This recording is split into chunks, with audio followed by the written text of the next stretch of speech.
we welcome you to this session on nutrition for school children. You are already familiar and you have gone through in your materials nutrition for infancy, nutrition for preschoolers, and you've also seen how the rate of growth and development is very different in these phases.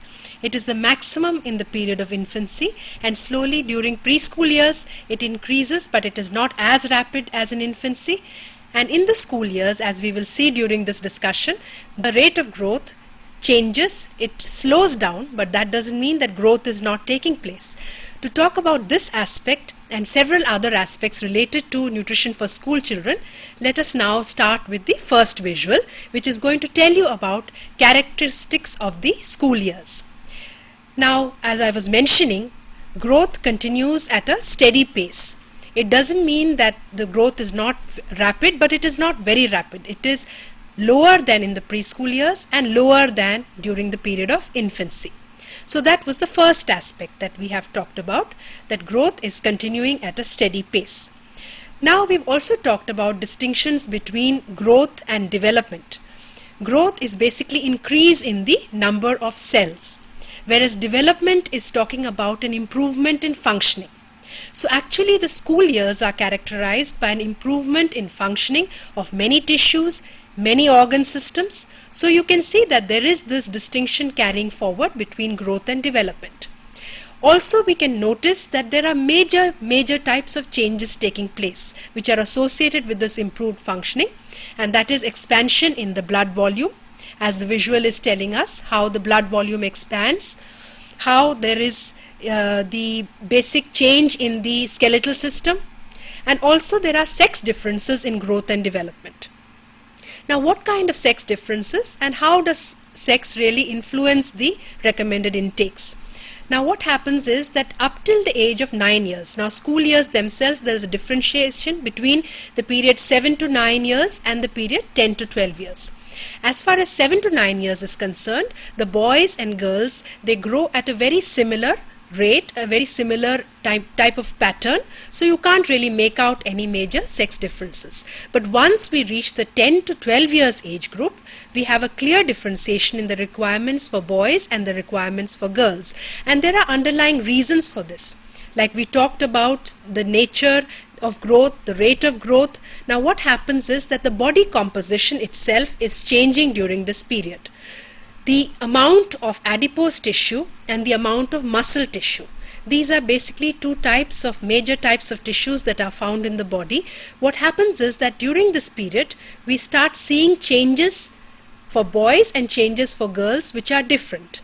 Boys accumulate more of muscle tissue and girls accumulate more of adipose tissue, and this is, you can imagine, right from the age of 10 or 12 years we are seeing this difference first arise, and then this continues throughout well into adulthood. So what happens is that we are seeing this differentiation emerging between the types of tissues, and as we will later see, this is going to influence the type of recommended dietary intakes, the amounts of various nutrients that are required. Now another type of change that we are seeing, that the visual tells you, is about the shedding of the deciduous teeth or the baby teeth and the erupting of the permanent teeth. And another type of characteristic which is very evident is the vigorous physical activity. Now we all know that during the school years the child wants to play, experiments with various types of games, experiments with various activities in school, at home, and the peer group, the friends become very important. So you have various types of group games that the child wants to engage in. So you may have a period of very vigorous physical activity, and that brings with it its own set of requirements. It's not just a question of how much energy or how much protein, but associated with that you have the increase in sweating or perspiration. You have association of nutrients like sodium and potassium. Now let us look a little bit more in detail into the features which influence the recommended dietary intakes, which is given in the next visual. Now what happens in this case is that we are seeing changes in terms of the energy and protein requirements. If we have the next visual, which is the energy and protein requirements are changing.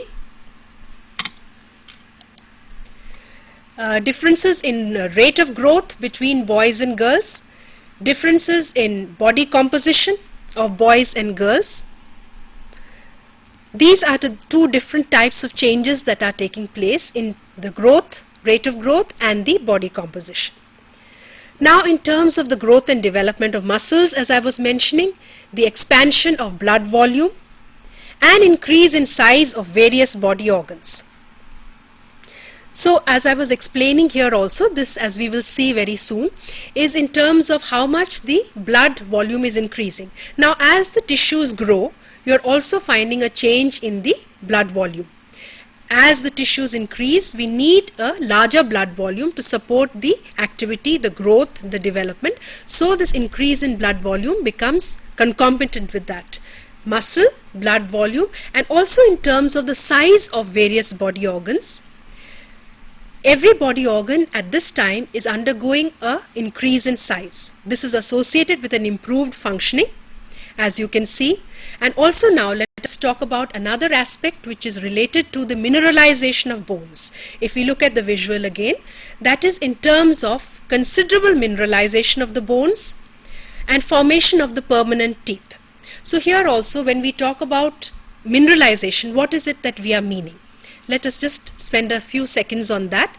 Mineralization basically means that the body is adding calcium to the bones. Every time this process takes place, there is more and more accumulation of calcium. This is also a concomitant of growth. This also happens during that whole period of school years, that slowly the increase in calcium is taking place. And as we were earlier saying, that there is a shedding of the baby or deciduous teeth and the coming of the permanent teeth, again during that process there is requirement of calcium. We all know that calcium is very much a part of our teeth, so we can see that there are major influences of this kind on the requirements. We are talking about some features and we are relating it to the recommended dietary intake. Now let us now talk about some of the characteristics of the nutrient requirements. Now, what types of nutrients are influenced? Why are they influenced? How is the requirement broken up? We will talk about some of the key nutrients in the school years. Now let us see, differences in rate of growth would influence both energy and protein needs. If we look at it a little bit more closely, rate of growth influences both energy and protein needs. Differences in body composition would influence energy needs in particular. Expansion of blood volume pushes up iron needs. And the last aspect that we are talking about here is that the mineralization of bones and formation of teeth influence calcium needs. So let us just spend a little while talking about all these aspects. Now in terms of energy and protein needs. Basically what is happening is that for growth to take place, it's very, very important that the energy and protein should be appropriately and adequately supplied to the body. We know that growth means that there is increase in the number of cells. So if we don't have enough energy coming into the body, this process is affected severely. The more the energy deprivation, the more it is affected. And there is another reason, and which is closely associated with actually the protein requirements. What is happening is that if protein is not adequate, or if energy is not adequate, the interrelationship between the two is affected. So if there is adequate energy in the diet, protein is used for the major purpose, that is for supporting growth. If energy is not adequate in the diet, what happens is that the protein starts being used for energy. This is very, very dangerous in any high growth phase. For example, if in the school years or preschool years or during infancy, we don't give enough of protein to the child, it is going to use up, the body is going to use up that protein for energy instead of using it for supporting growth. So you can well imagine what would be the consequences. In addition to this, we were talking about the expansion in the blood volume. Now that is an aspect that affects certain requirements, certain nutrients crucially. One such nutrient is iron. The more the blood volume, we can understand that would mean the more the number of blood cells. We all know that the red blood cells contain hemoglobin, and that hemoglobin is an iron containing compound. So the more the blood that is being formed, the more the blood volume, the more the blood cells, the more the requirement for hemoglobin, and therefore the more the requirement for iron. So you can understand why iron needs start showing a significant increases, and they are considerable during this period. So we have to keep that in mind. And do you know why that is? If you have gone through your materials carefully, if you have been reading and discussing, you would understand that iron is a major problem nutrient as far as Indian diets are concerned for Indian children. A very large proportion of Indian children is anemic, and the reason is that the diets don't supply enough and the losses from the body are too high. So there is not enough iron going into the body and the losses tend to be more. So we can understand that this is a very crucial type of a requirement that we should discuss. In addition to this, we have already mentioned about calcium, how calcium plays a very important role in mineralization of bones as well as teeth. So that is a very, very important aspect that we need to look at. Now, combining all these aspects, let us move to the next visual, which is giving you an idea of what are the recommended dietary intakes for school children. Now, let us start with energy. As we were talking earlier, 7 to 9 years, the requirements for boys and girls remain the same, but in the 10 to 12 years age group, the requirements change for boys and for girls. Now, energy, which is of course expressed in kilocalories, in 7 to 9 years it is 1950 kilocalories. For the 10 to 12-year-old boy it is 2190. For the 10 to 12-year-old girl it is 1970. So you can see that there is this pattern of difference between boys and girls which has emerged in the 10 to 12-year-old group. Now let us look at protein. Again we are seeing that there is a change. For boys and girls 7 to 9 years it is 41, for 10 to 12 years it is 54, and for the 10 to 12-year-old girl it is 57. So for boys it is 54, for girls it is 57. Now if we look at calcium, it is 400 for the 7 to 9-year-old and 600 for both 10 to 12-year-old boys and girls. If we look at the iron requirement, it is 26 in the case of 7 to 9-year-olds. For 10 to 12-year-old boys, it is 34, and for 10 to 12-year-old girls, it is 19. So again, let us just spend a few minutes on that aspect. Very interesting. One aspect that I just wanted to touch on is you notice that the iron requirement, you would expect that for the girl, the iron requirement would be higher than for the boy, but actually in this case you are seeing that there is a higher requirement in the case of boys and a lower requirement in the case of girls. We will again see how iron requirements are calculated a little later, but what we want to emphasize at this point is that this is a very interesting aspect. Why is this happening? Because as you know, menstruation starts during this period in the case of many of the girls, so menstrual losses of iron are going to be added on in this case. But why is it that the boys are having a higher requirement?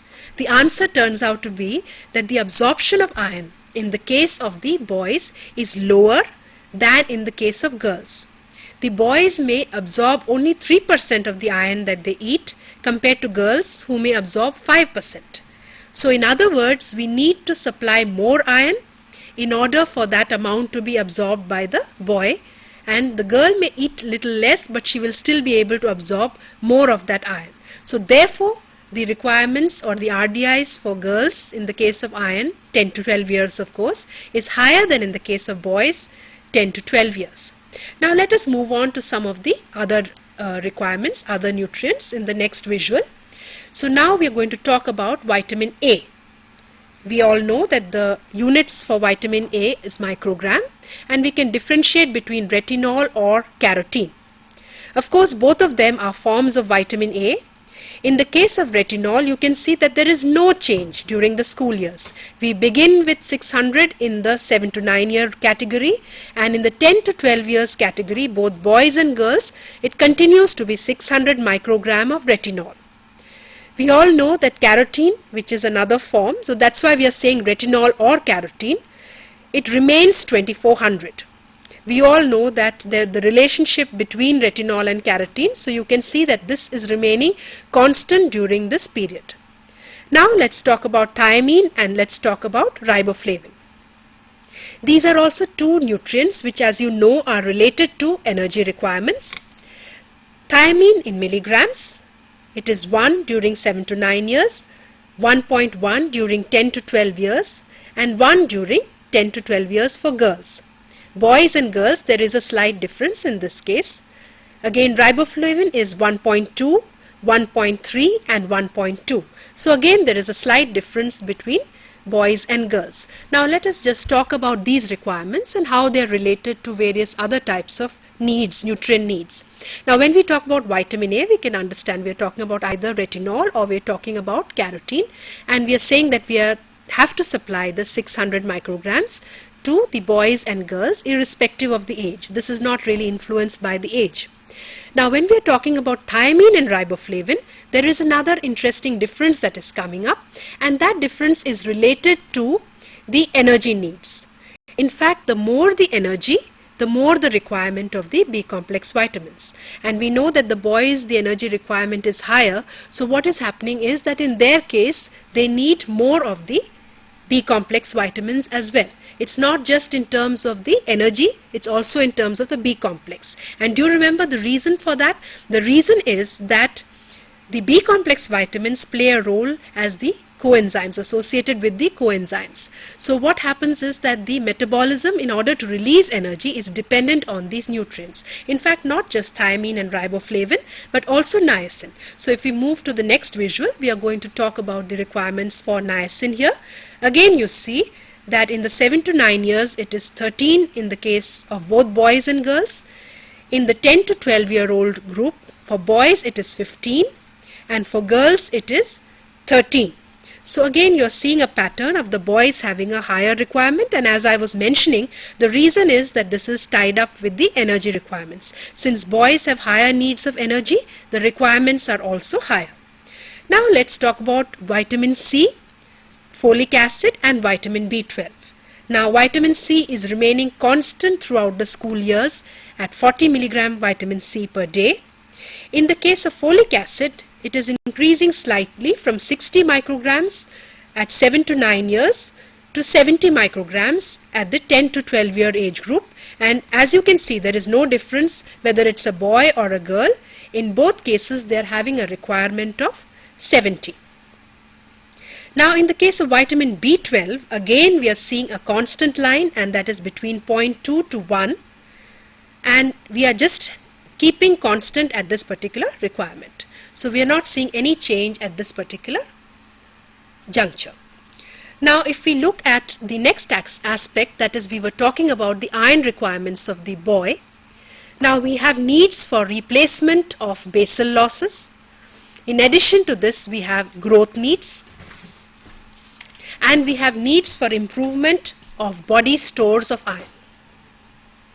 So we are having three different types of needs, or how we calculate the iron requirements in the case of the boy.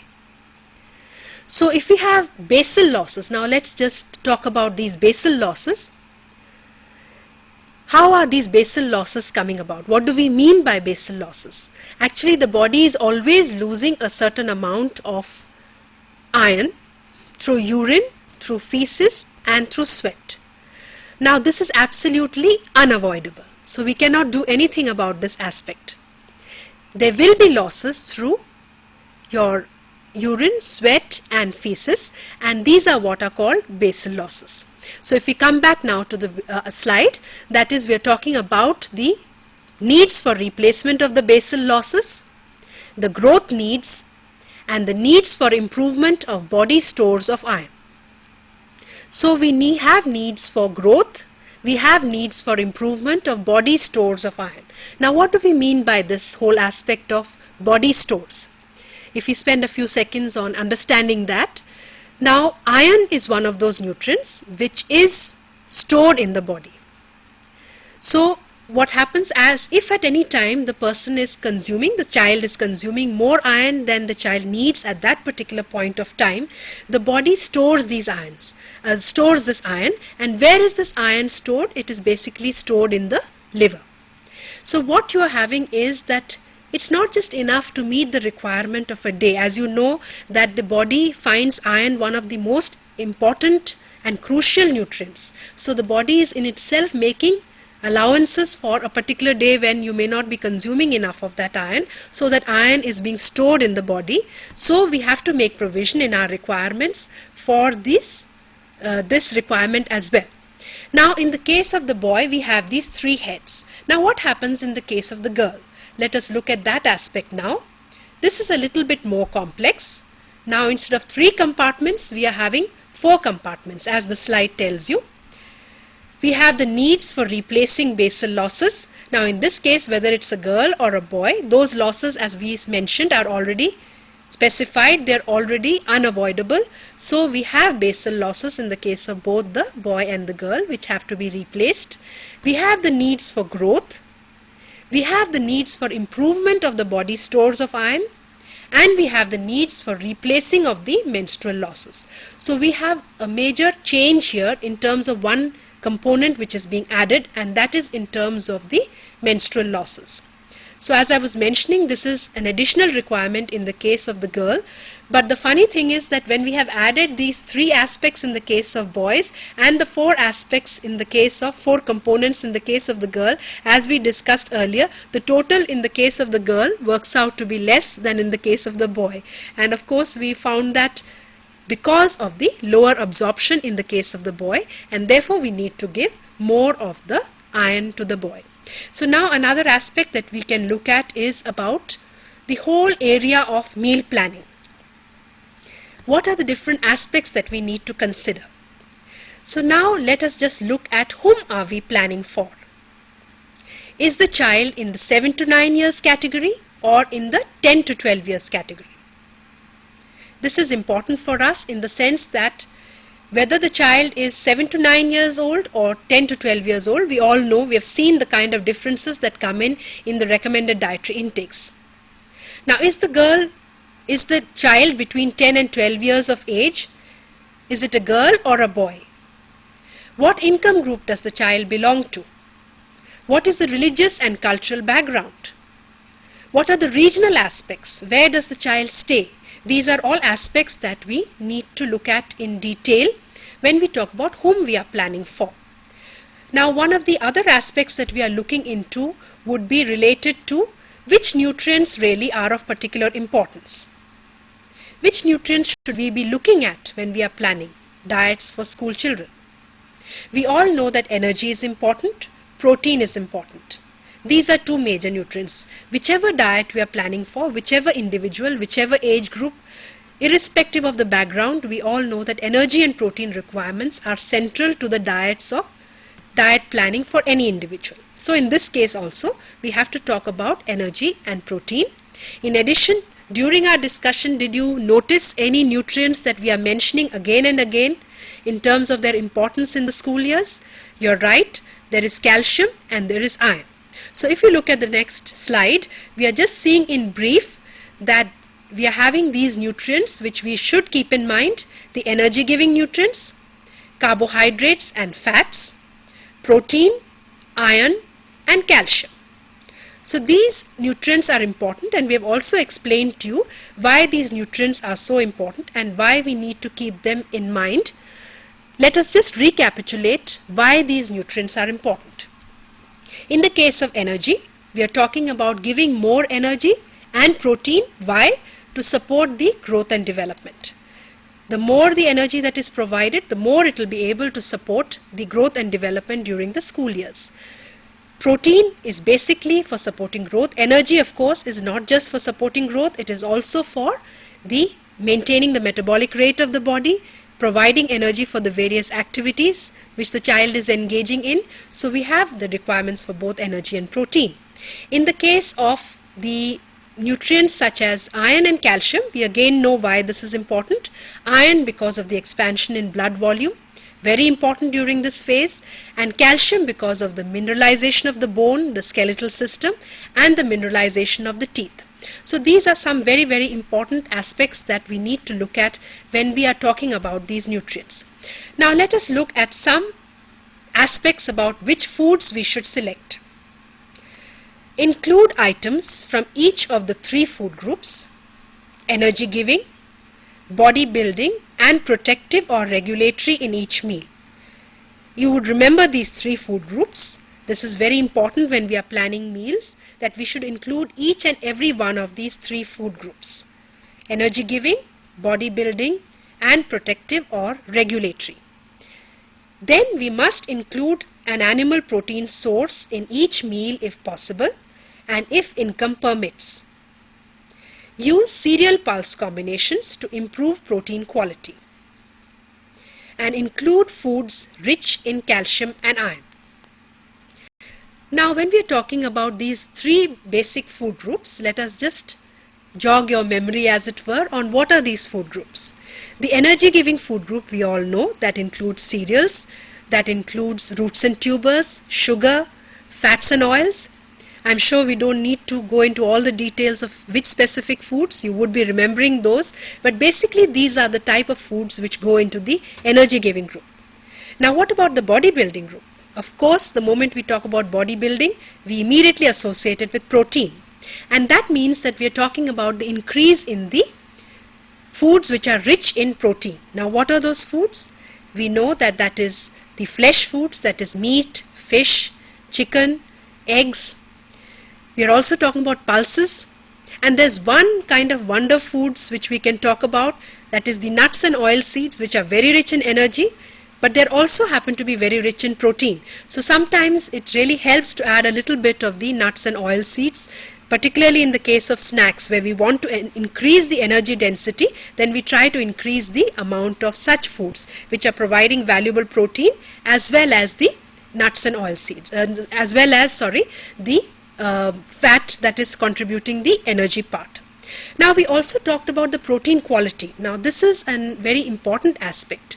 Many people think that if they don't include animal sources, the diet quality of the protein in the diet would be very poor. But as a matter of fact, this need not be true. And that's why we were saying that if it is possible, if it is acceptable, we all know that there are people who are vegetarians who will not eat animal foods. Therefore, for them, it's not necessary that animal foods have to be included. But remember that if we are not including animal foods, we need to combine cereals and pulses. Of course, again, very interesting that our traditional diets, our traditional meal patterns are based on cereal pulse. When we are having dal and roti, or we are having rice with a dal preparation, we are meeting this requirement of improving the protein quality. And why, in fact, are we talking about the cereal pulse combination? We all know that protein quality is linked to the kind of amino acids which are present in the protein. So there are certain types of amino acids which are lacking in cereals, but these very amino acids are present in the pulse, and vice versa. So the combination makes it of good quality. So it is wrong to say that a vegetarian diet cannot have good protein quality, but at the same time, if the person is non-vegetarian and can consume the animal foods, some of the best quality proteins are in fact supplied by the animal foods. And another aspect which we had briefly touched upon is including foods which are rich in calcium and iron. Can you think of some such foods? One example, for example, calcium is milk. We all are quite familiar with that there is if we increase the intake of milk, we can increase our calcium requirement. Not just milk, but any milk product, in fact. Also, in the case of iron, it is important to ensure good absorption of the iron. So, for example, green leafy vegetables contain good amounts of iron, but if we don't consume something that promotes the absorption of iron, for example vitamin C, along with that iron, we may not be able to absorb so much of the iron. So you have this situation where we would like to combine iron rich foods with vitamin C rich foods. Now if we come to the next slide, we are talking about the type of meal patterns, the meal frequency. What kind of meal pattern should we give to the school child? So here you have 4 examples actually, and we must remember that which particular one of these meal patterns would be selected for the child that we are planning for would depend on 2 things. One is the income group, and the other is the type of daily routine that the child is following. Can you guess which of these patterns would be followed by a low income group? Yes, you're right. The first one, that is the 4 meal pattern, is something that a lower income group child may follow, As you know that the meal frequency increases with increase in the income. So for example, D might be preferred in a high income group and A might be preferred in a lower income group. So now also the routine of the child is influencing. As you can see, whatever the meal pattern, the child is going to school and therefore the child is consuming a packed lunch. So the packed lunch is forming part of all 4 meal patterns. Now when we talk about tea time is one example, or you may have a late lunch. For example, in the B, C and D meal patterns, we are seeing late lunch being added. Now why is this? What happens is the child, when he gets back from school, this happens when the school patterns are longer. For example, if the child is returning at say 3:30 or 4 o'clock, the child will again possibly be hungry and want to eat something. But what happens is that this late lunch is not as heavy as the regular lunch which we may be consuming. It is lighter, but at the same time it takes care of some of these needs. So if we get back to the slide, we can see some of the other aspects related to the meal pattern, and that is how we can extend. For example, in the case of the B pattern, we are having late lunch and then we are having dinner. But in the case of C and D, we are having dinner, and then in D we are also having a bedtime snack. So you can see that there are differences in the meal pattern, and as we mentioned that these differences are basically related to the routine of the child and also to the income group of the child. So these are important factors for one more reason. That is that the child has, as you can see, very heavy energy requirements. If you're talking about 1950 kilocalories, for example, or 2190 kilocalories, that is even more than that of an adult woman. So you can see that the child has to eat a lot of food. So if we increase the meal frequency, the child will be able to eat those meals more comfortably. So there is a difference between meal patterns and the appropriate meal frequency which the child can consume. Now let us look at the next aspect, next slide. This is talking about what are the other specific considerations. So these are basically in terms of 3 or 4 aspects: main meals, snacks, serving size and meal frequency, and food preferences. So let us now move on to the first one, which is about the main meals. Now, breakfast should be substantial and should be planned around a cereal-based preparation. So, breakfast should be substantial and it should be planned around a cereal-based preparation. Dinners and lunches must be balanced meals based on items rich in protein, vitamins and minerals. So they must be balanced. In other words, they must include all 3 food groups, and they must be based on items which are rich in protein, vitamins and minerals. Now, packed lunches, very important for the school child. They should be easy to carry and handle, require minimum preparation time, and they should be balanced. So this is also an important aspect that we need to look at, that they should be balanced. We must remember that it's not just cereal based, they must include some of the other items as well, other nutrients as well, not just in terms of energy but vitamins and minerals also.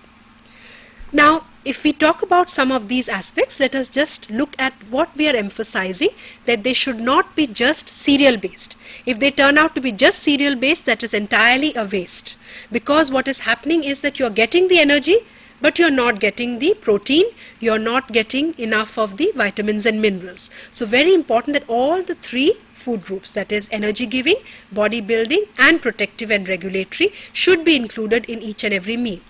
Now in terms of the dinners and lunches we talked about, that is one good time when we can add on more of these nutrients which are vitamins and minerals, and what are the types of foods that can help in this, and that is really in terms of the vegetables and fruits that we could add on to these meals. Of course, lunch for the school child may be a little bit rushed. When we are talking about a packed lunch and the child is at school, it's a little difficult to have so much of the food. But at the same time, when we are talking about the food that is given at dinner time, the child has a little bit more time, is more relaxed. Usually it's a family meal, so the child can have more time. So those are times when you can give a more elaborate type of a meal and you can really encourage the child to eat. Now let us look at some of the other aspects. We talked about packed lunches. Another aspect that we should be talking about is really snacks. So the next slide is telling us that the snacks themselves should be well balanced rather than just calorie rich, and they should supply substantial amounts of nutrients, particularly energy, protein, calcium and iron. So again, you are having a list of these types of foods, types of nutrients that should be provided. Again, the emphasis is that they should not be just calorie rich, they should be balanced. Serving size and meal frequency. Now, serving size should be planned, keeping the child's capacity to eat in mind. This is where increasing meal frequency helps. It is all very well to give a child more food, but will the child be able to eat it?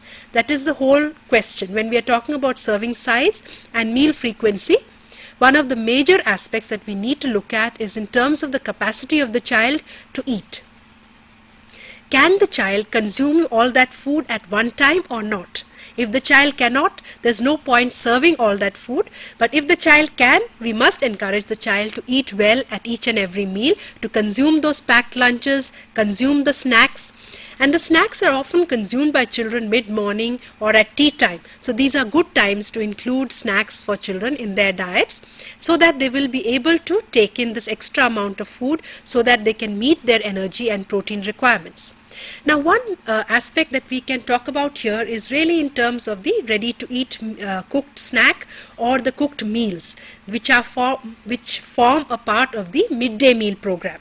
This is a national program that is run by the governments, and what happens is that state governments, so what happens is that the food is provided to the child already when the child comes to school, and this is one major reason that the school attendance has also picked up as a result of this program, where this program is successful. So what they do is that they give snacks which are supplying about 1/3 of the energy and about half the protein requirement. Now if we return to the visual, what is happening now, we are looking at the food preferences. We must include variety by selecting different types of foods and introducing variety in color, flavor, texture, form and shape. Sufficient attention must be given to the child's likes and dislikes. And the last one is a particularly important point that we need to look at, that it is during the school years that food habits become well established. In this sense, it is a crucial phase. It is a fact that poor dietary habits can lead to chronic disease such as obesity and heart disease later in life. Now this is something that we need to talk about, spend a little time over this aspect. What do we mean by this? What do we mean when we say that this is a crucial phase and that we need to take particular care about the aspects that we have mentioned? The reason is that earlier we used to say, okay, once you have reached the age of 40, start being careful about your diet, don't take too much fat, don't take too much energy, so that you can protect yourself from the chronic diseases which come about later. But as a matter of fact, recent research has shown that the deposition of fat in the arteries, which ultimately lead to heart disease, in fact this starts much earlier, even in the school years.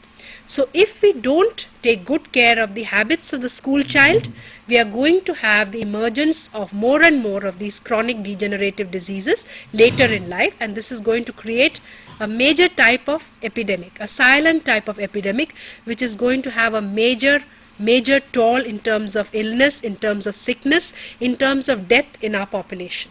So this is the right time to begin laying down good food habits in the case of the school child. So now we are going to talk about some of the other aspects that we need to take in mind in terms of improving the meals, one of the central parts of the diets of school children in terms of the packed meals.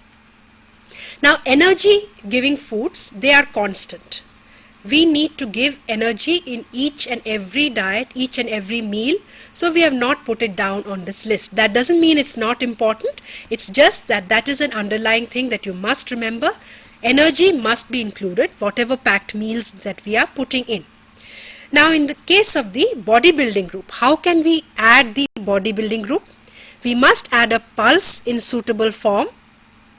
We must add cottage cheese in the form of paneer, cottage cheese or paneer, or milk-based dessert.